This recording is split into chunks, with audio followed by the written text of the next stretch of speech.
Boa tarde e seja bem-vindo ao resumo da semana. Acompanhe agora as notícias que fizeram manchete durante a semana. Filho do antigo presidente de Angola é condenado a 5 anos de prisão. Isabel dos Santos, fora da Unitel.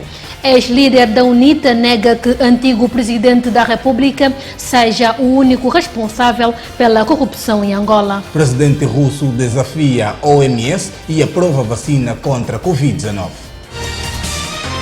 O antigo presidente do Fundo Soberano de Angola, José Filomeno dos Santos, foi condenado a 5 anos de prisão. O ex-governador do Banco Nacional de Angola, Walter Filipe, conheceu, dentre todos, a pena mais alta dada, que foi condenado a 8 anos. Já o empresário Jorge Gaudense, responsável pela proposta de negócio que culminou na transferência de 500 milhões de dólares dos cofres do BNA para uma empresa no estrangeiro, foi condenado a 6 anos. Os respectivos cidadãos conheceram essas sentenças na manhã desta sexta-feira, dia 14, no âmbito do julgamento do conhecido caso 500 milhões. O filho do antigo chefe de Estado angolano e o empresário Jorge Gaudense responderam por crimes de tráfico de influência e branqueamento de capitais. O então governador do BNA foi julgado por peculato e entre outros crimes. O caso 500 milhões remonta a 2017, altura em que o empresário Jorge Gaudense apresentou a José Filomeno dos Santos uma proposta para o financiamento de projetos estratégicos para o país, tendo este encaminhado a proposta para o Executivo, dado que o referido plano estratégico era alheio ao Fundo Soberano. De acordo com os agora condenados, que negam terem tentado burlar o Estado, o projeto visava a captação de um fundo de pouco mais de 3 mil milhões de dólares para Angola. Os caros internautas podem acompanhar o caso ao detalhe no portal da Camunda News.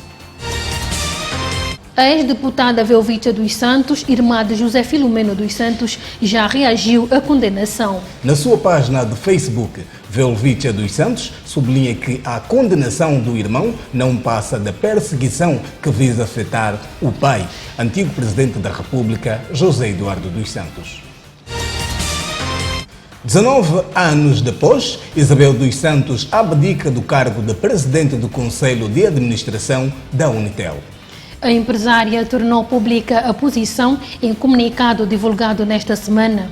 No documento, a filha do antigo presidente da República, José Eduardo dos Santos, justifica a opção com a necessidade de evitar clima de conflito permanente e de politização sistemática dos administradores no Conselho de Administração da empresa, fruto das relações entre os acionistas. Na nota, Isabel dos Santos considera ser contraproducente e irresponsável que, nessa fase de imensas dificuldades econômicas do país, se mantenha na Unitel um clima de conflito permanente e de politização sistemática dos administradores.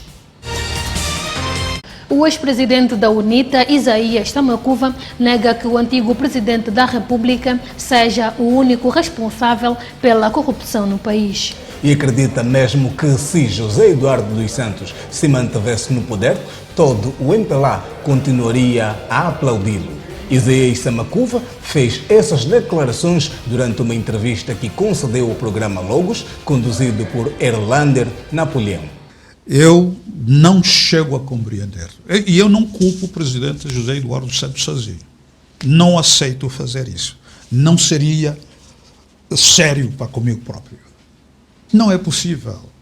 Como é que essa gente toda esteve à volta dele a aplaudir, a ver as coisas? Oh, estiveram a fazer o quê? Estiveram aonde? A dormir? Então, significa... Se ele não sei, se ainda hoje estavam a aplaudir o presidente José Eduardo dos Santos.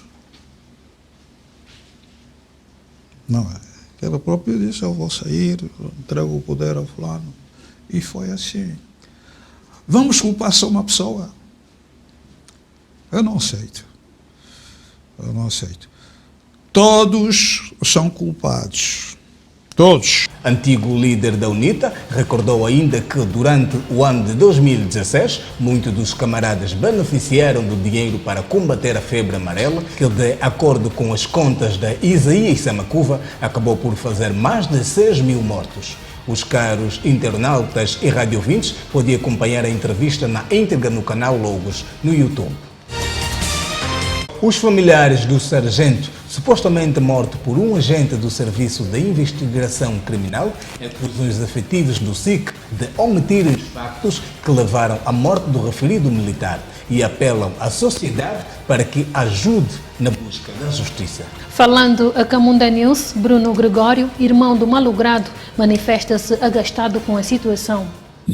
Na verdade, recebemos a informação hoje de manhã, que ontem houve aqui um aparato na qual foi violentado o nosso querido irmão.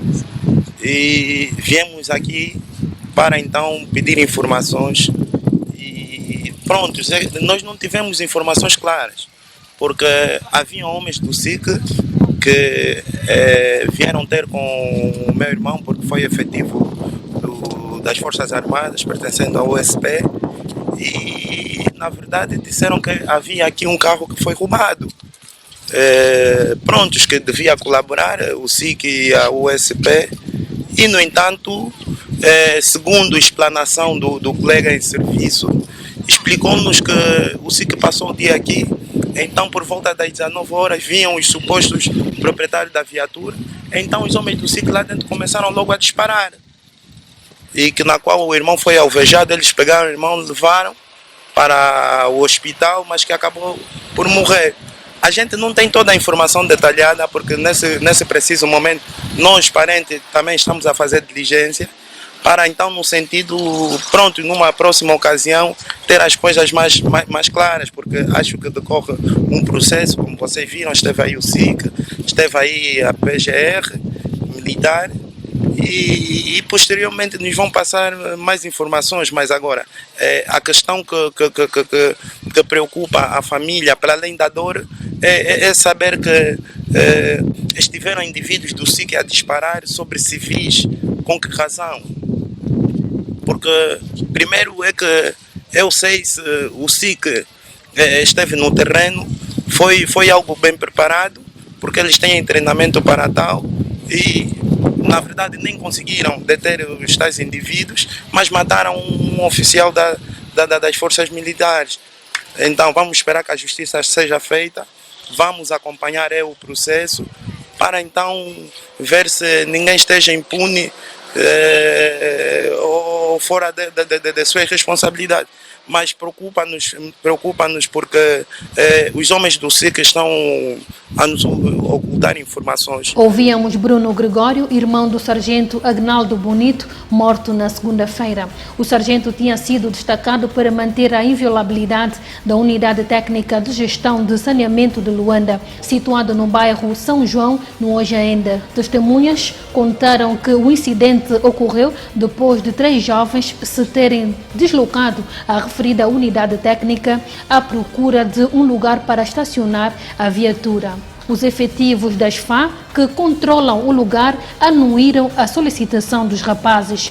Minutos depois de os jovens se terem retirado, os operativos das FA receberam a visita de cerca de 9 jovens que se identificaram como sendo agentes do Serviço de Investigação Criminal, alegando que os jovens responsáveis do automóvel aí estacionado eram marginais e que se tratava de uma viatura roubada. Em conjunto, os alegados agentes do SIC e os operativos das FA montaram uma estratégia, já que os supostos proprietários da viatura regressariam para recuperar o carro.